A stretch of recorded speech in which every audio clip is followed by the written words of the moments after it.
Welcome back to the channel. We're going to take a small departure from the MPC today. We're going to look at Logic Pro, and I'm going to kind of show you a little experiment.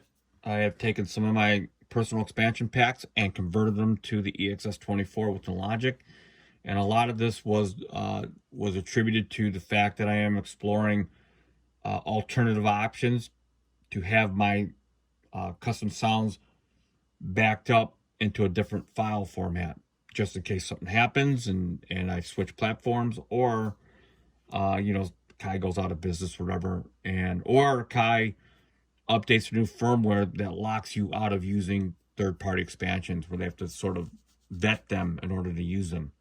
And so honestly, we don't really know, and so this is the reason why I'm trialing this right now. So here's sort of what they sound like. They sound pretty good.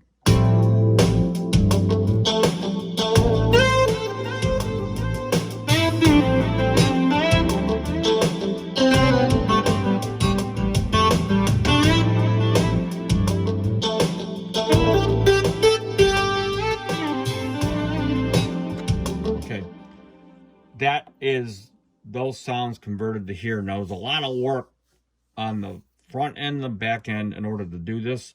There are a lot of errors when you use a translator software, any kind of software. There's a lot of errors that come up because at the end of the day, as good as those software translations can save you a lot of time, there's a lot of errors that you have to go into the actual sampler that you're using, and you have to fix them. So a lot of knowledge and whatever sampler you're going to be using, you're going to gain a lot of knowledge on it because there's a lot of things to fix.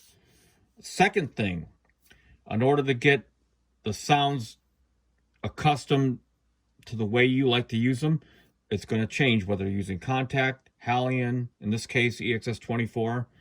The MPC is really a wonderful instrument, I'm telling you, for making your custom libraries.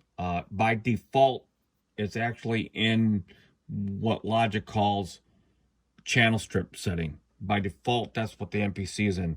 So the way EXS 24 actually works is you have to create what they call a base library, which is just your raw samples in the format that the EXS 24 can read. So that's library number one. But ultimately, you're going to want to have some kind of effects. You're not going to want to have a dry sound all the time. You're going to want to have some kind of personalized effects, which then you have to create what they call a channel strip setting, which is going to be your second library. And so already the workflow changes from the EXS format versus having it in the MPC.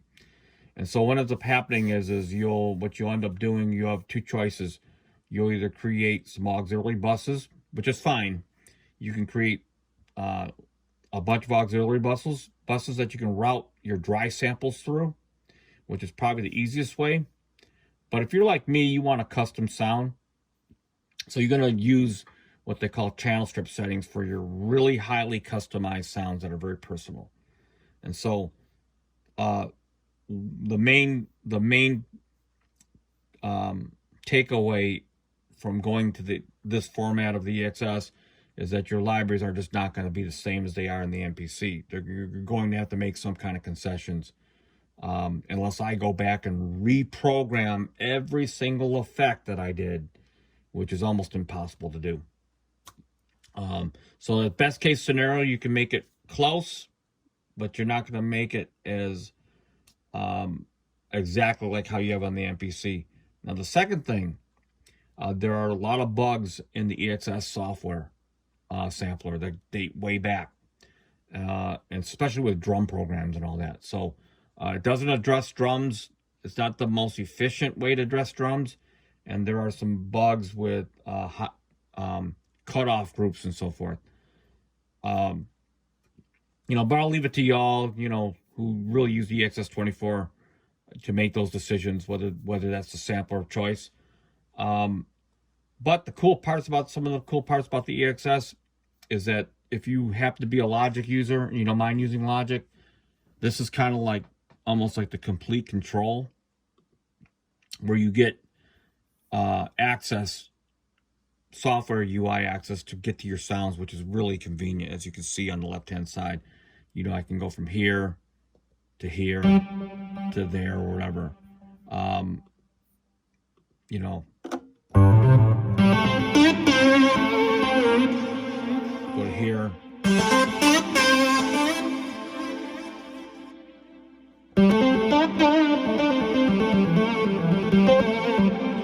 And you can get to it real quick.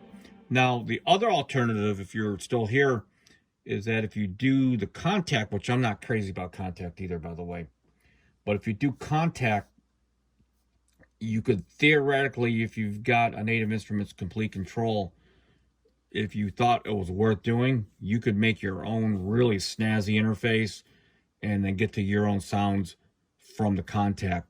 You know, so in other words, I just take all the complete stuff out, put my stuff in, and I could interface with it with hardware like I do on the MPC.